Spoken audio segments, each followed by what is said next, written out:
Une enquête secrète, un suspect choquant et le moment où le piège s'est refermé. Et nous avons pu dire le 13 juillet à 20h30 qu'il était temps d'intervenir contre Rex Sherman. Il a aidé à résoudre l'une des affaires de tueurs en série les plus troublantes d'Amérique. Étiez-vous surprise quand ils sont venus vous voir? Et on dit que Rex Sherman était notre principal suspect, qu'il s'agissait d'un architecte travaillant ici à Manhattan. Aujourd'hui, l'ancien commissaire de police Rodney Harrison révèle ce qu'il pense vraiment de l'homme qui a terrorisé Long Island pendant des années.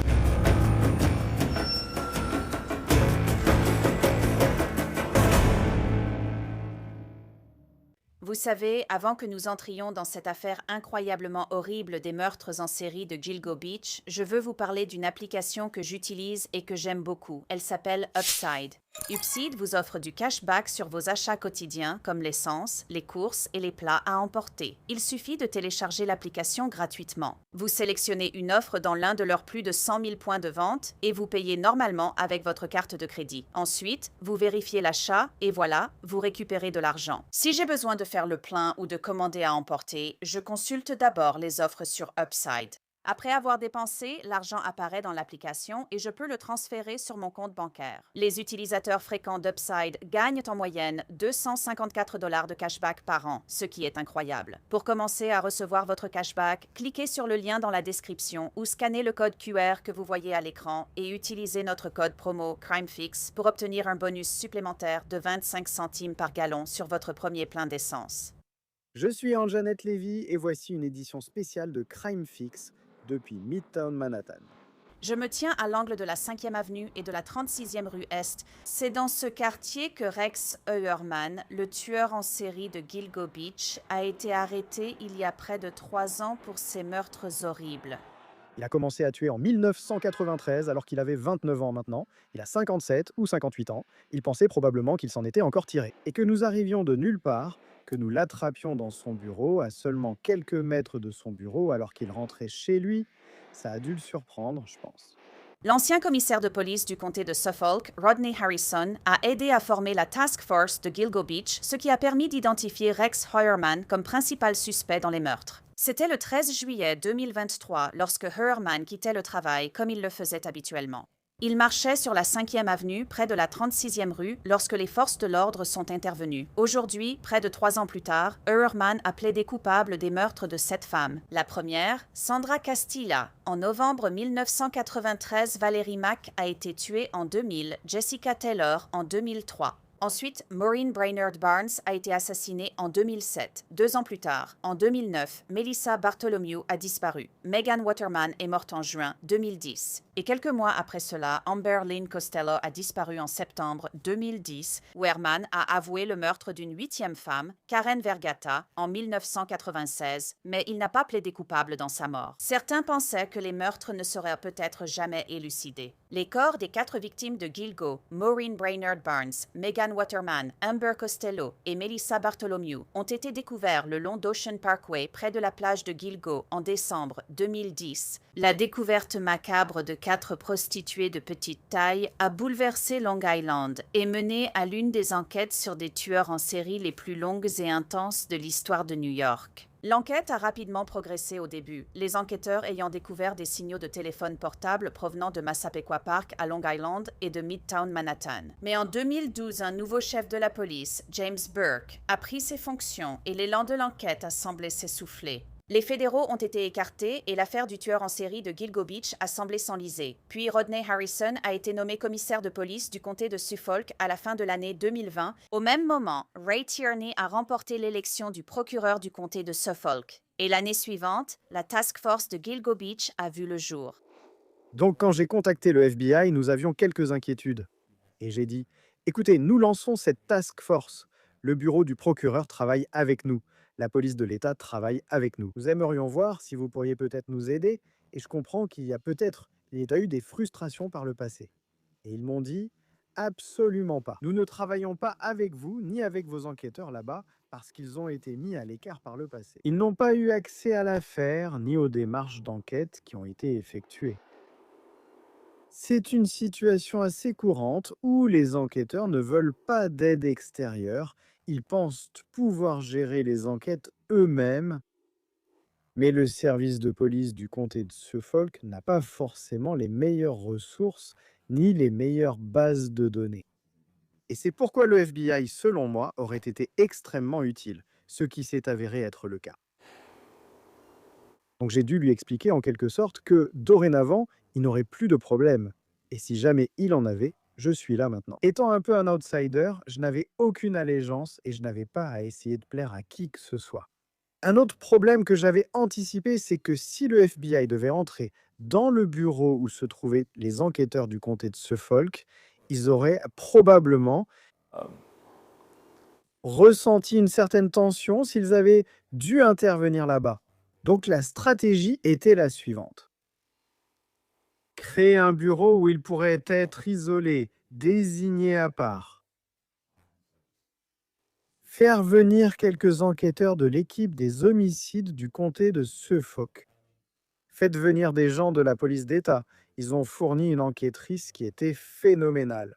Le FBI ainsi que le bureau du shérif, tous travaillant sous le même toit, dans le même bureau et unissant leurs efforts, leurs idées.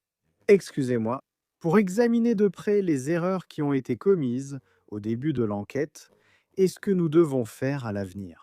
L'enquête sur les meurtres de Gilgo Beach avait retrouvé un nouvel élan. Des preuves clés venaient du téléphone portable et du signalement fourni par la colocataire d'Amber Costello qui a dit qu'un client conduisait un Chevrolet Avalanche vert. Et le Chevrolet Avalanche vert a vraiment permis de faire avancer l'enquête de façon décisive. Le Chevrolet Avalanche vert, la base de données. Vérifier à Massapequa Park, chercher quelqu'un qui possédait un Avalanche vert. Parce qu'un des colocataires d'Amber Costello a révélé qu'un des clients d'Amber Costello conduisait un Chevrolet Avalanche vert. En prenant cette information et en étant capable de rechercher les Chevrolets Avalanche vert dans la zone de Massapequa Park, ce fut le tournant majeur de l'enquête. Et il ressemblait à un ogre, n'était-ce pas la description? Ça a aidé aussi. Vous savez, c'est l'une des raisons pour lesquelles il se démarquait autant. Le fait qu'il mesurait 1,93 m, pesait 136 kg et ressemblait à un ogre avec des cheveux touffus. C'est l'une des personnes que les colocataires d'Amber Costello ont choisi de ne pas voler. Et c'était l'une de leurs choses qu'ils faisaient. Chaque fois qu'un client venait, ils les dépouillaient et prenaient leur argent. Ils ont choisi de ne pas dépouiller cet individu à cause de sa carrure, mais ils se souviennent de lui et ils se souviennent aussi de la voiture qu'il conduisait. Une recherche de voitures avalanches vertes à Massapequa Park a mené à un nom, Rex Hoerman, un architecte qui y vivait et travaillait à Manhattan, mais il restait encore du travail à faire. L'enquête a révélé que Rex Hoerman aimait fréquenter des travailleuses du sexe et leur envoyait parfois des selfies. Et il le faisait souvent en utilisant des téléphones prépayés jetables. Vous savez tout, des recherches créées sur Internet à l'achat de téléphones jetables, et lui sur certains sites Internet, des applications pour entrer en contact avec des travailleuses du sexe et d'autres choses qui nous ont vraiment troublés. Pour montrer qu'il fréquentait des travailleuses du sexe. Et son unique rencontre avec Amber Costello n'était pas la seule fois où il s'est livré à cette activité. Cela montrait vraiment que cette personne mène ce que je dirais un mode de vie déviant. Et puis, il y avait la preuve ADN, un échantillon de l'ADN de Hoerman prélevé sur une croûte de pizza qu'il avait jetée à la poubelle. Donc mon plus gros problème avec le retour des résultats ADN, c'est que cela a pris beaucoup de temps. Et quand nous avons récupéré la croûte de pizza et que nous l'avons envoyée au laboratoire en Pennsylvanie, je voulais m'assurer, et encore une fois, c'est un peu comme un réflexe de cadre du NYPD. Nous voulions qu'ils sachent que cette affaire n'est pas une affaire ordinaire. C'est une affaire de tueur en série qui a plus de 10 ans et nous avons besoin des résultats immédiatement. Pouvez-vous, s'il vous plaît, mettre cette affaire en haut de votre liste? Et je ne sais pas quelle incompréhension s'est produite, mais ça n'a pas été priorisé. Et j'ai continué à appeler pour savoir pourquoi ça prenait autant de temps, mais ils n'avaient pas les réponses. Et j'étais tellement frustré que j'ai fait appel à mon commissaire adjoint de police, Anthony Carter. Va là-bas, assieds-toi avec les scientifiques et explique-leur. Et écoutez, je ne sais pas si vous savez ce qui se passe avec cette affaire, mais nous avons besoin des résultats le plus rapidement possible. Et malheureusement, ils ne le savaient pas au début. Après s'être assis avec eux, ils ont tout pris en charge et nous avons eu les résultats à temps. Lorsque l'ADN s'est avéré correspondre à des cheveux retrouvés sur les victimes, il était temps d'inculper Rex Heuermann et la police est intervenue pour procéder à l'arrestation le 13 juillet 2023. Donc ils marchent simplement sur la 5e avenue comme n'importe quel autre New-Yorkais le ferait.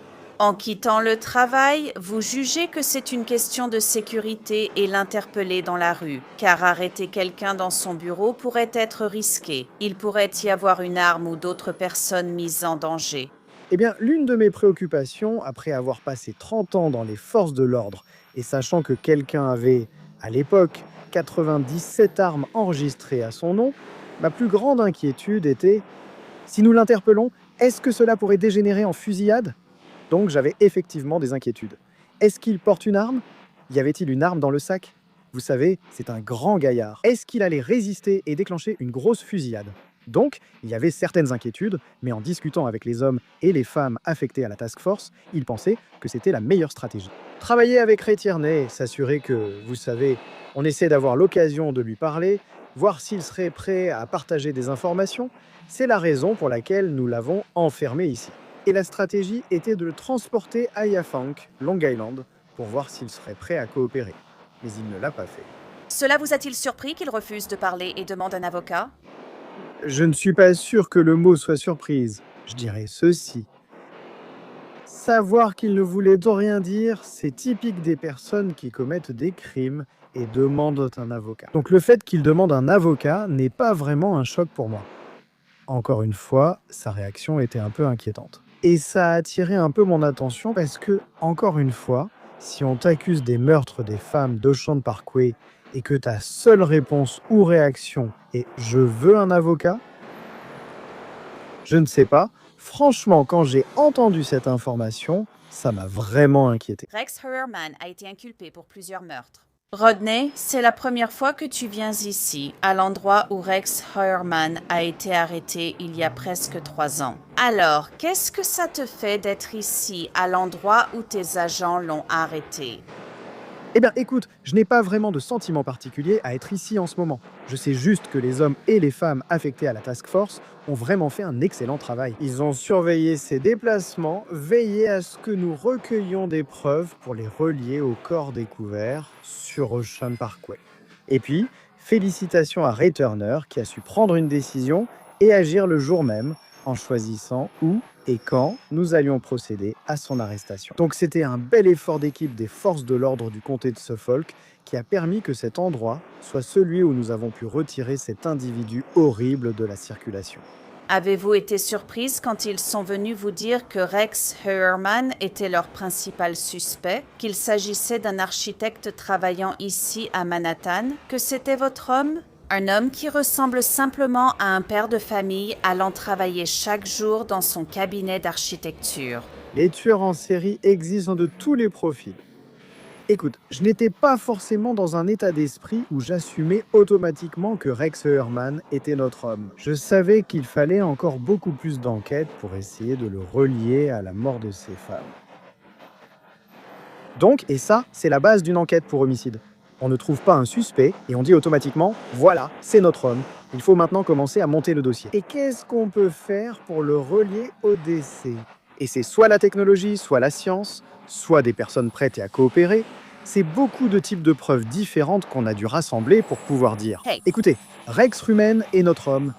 Mais je dirais une chose, même une fois qu'on l'avait identifié, on a quand même poursuivi l'enquête.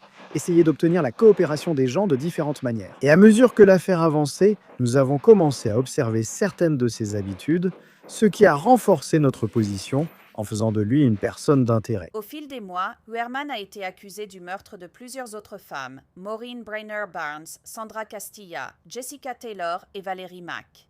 Pendant plus de 2 ans, du moins publiquement. Rex Heuermann a soutenu qu'il n'avait pas commis les meurtres, malgré des preuves ADN accablantes provenant de cheveux qui le reliaient au meurtre de 7 des femmes. Puis, en avril 2026, Heuermann a changé sa déclaration. Avez-vous discuté de cette affaire avec votre avocat ? Oui, je l'ai fait. Avez-vous eu suffisamment de temps pour discuter de l'affaire avec votre avocat ? Oui, je l'ai fait. Après discussion avec votre avocat, vous jugez préférable de plaider coupable. Oui, votre honneur. Les familles des victimes ont été épargnées d'un procès et d'entendre les détails horribles de ce qui est arrivé à leur mère, fille et sœur. Et je suis la fille de Megan Waterman, et au nom d'elle, de ma tante et de toute notre famille restée chez nous, nous acceptons et nous sommes très, très reconnaissantes pour tout ce qu'ils ont fait pour nous. Aujourd'hui, ce long et douloureux parcours nous amène à ce moment. Notre mission, notre promesse à Maureen est enfin honorée par la justice. Pour les familles de Melissa, Megan, Amber, Jessica, Valérie, Sandra et Karen, je me tiens à vos côtés avec beaucoup d'amour et de compréhension. Personne ne devrait jamais avoir à suivre ce chemin. Et pourtant, nous sommes tous ici, unis par la perte, par la force et par le lien indestructible de nos proches.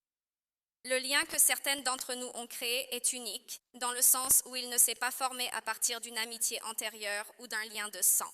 Il a été créé en essayant de ramasser les morceaux de notre monde qui s'étaient brisés dans la tragédie. Et je ressens une immense gratitude pour nous. À toutes les familles qui cherchent encore, qui attendent encore, qui tiennent bon, s'il vous plaît, ne perdez pas espoir. Même lorsque cela semble impossible, même lorsque les années passent et que le silence devient lourd, continuez. Vos proches comptent. Ils ne sont pas oubliés. Et un jour, des réponses peuvent arriver. Enfin, à Maureen, la promesse que je t'ai faite il y a si longtemps est simple. Désolée. Je chercherai toujours la justice pour toi, année après année, malgré tous les obstacles et difficultés. Question sans réponse. Je t'ai porté avec moi et j'ai tenu cette promesse. Et aujourd'hui, c'est fait. La justice t'a enfin trouvé. Ta voix n'a jamais été réduite au silence. Ton histoire n'a jamais été oubliée. Et ta vie signifiera toujours plus que la tragédie qui t'a emporté. Ce moment n'est pas la fin, mais un rappel que l'amour perdure, que la vérité triomphe et que l'espoir ne s'éteint jamais. Parce que même dans les moments les plus sombres, la justice finira par triompher. La procureure Ray Tierney a laissé entendre qu'il y avait encore plus de preuves que le public ne connaissait pas auparavant. Dans cette division, nous avons récupéré un essuie-tout Bounty sur la scène de crime de Megan Waterman. Ils ont analysé cela et l'ont comparé avec le même essuie-tout Bounty que nous avons récupéré au domicile du prévenu. Il correspondait et nous avons soutenu que c'était un souvenir que le prévenu avait gardé. C'était une pièce maîtresse, cela aurait été une preuve clé. La sentence sera prononcée dans quelques jours. Mais quels sont vos sentiments et vos impressions? Je veux dire, vous avez joué un rôle tellement essentiel pour rassembler cette équipe spéciale et finalement mener tout cela à son terme. Écoutez, je suis un défenseur des victimes. Nous avons des survivants impliqués, des membres de la famille qui, malheureusement, sont restés tant d'années sans aucune réponse à leurs questions. Pouvoir leur apporter un certain apaisement et du réconfort en sachant que la personne qui leur a arraché un être cher ne reverra plus jamais la lumière du jour. Il y a un peu de satisfaction à savoir que j'ai joué un rôle pour mettre cette personne en prison et, espérons-le, la savoir derrière les barreaux pour le reste de sa vie. Pensez-vous qu'il a commis plus de meurtres que ceux pour lesquels il plaide coupable? Je pense que l'enquête sur Rex Sherman devrait se poursuivre. Je sais que son ADN finira par être intégré dans le système Codicet et, espérons-le, Avec la task force toujours en place. ils pourront peut-être identifier d'autres corps qui n'ont pas encore été identifiés ou découverts en lien avec Rex Herman.